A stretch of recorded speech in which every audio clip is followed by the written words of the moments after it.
friends, today I will teach about how to change a Google name.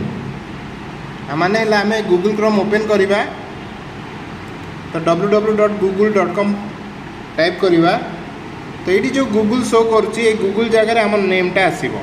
Let start. तो ये आम ये माई डुडुल search करवा माई डुडुल टाइप करवा तापर ये माई डुडुल क्रोम वेब स्टोर ऊपर क्लिक करवा तापर ये गोटे ऑप्शन अच्छी ऐड टू क्रोम ऊपर क्लिक करवा एंड तापर ऐड एक्सटेंशन ऊपर क्लिक करवा. ऐड एक्सटेंशन क्लिक कला परे तापरे ये आम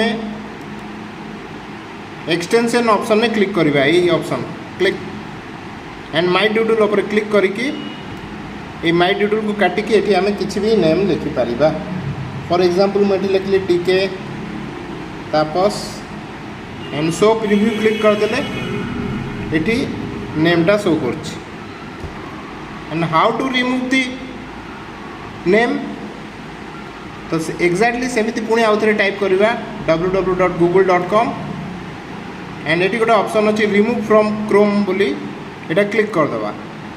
रिमूव क्लिक करदे तो ये आम गूगल मारे आउ नेमटा शो कर ना.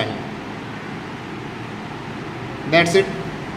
वीडियो जदि भल लगी लाइक शेयर एंड सब्सक्राइब करूँ.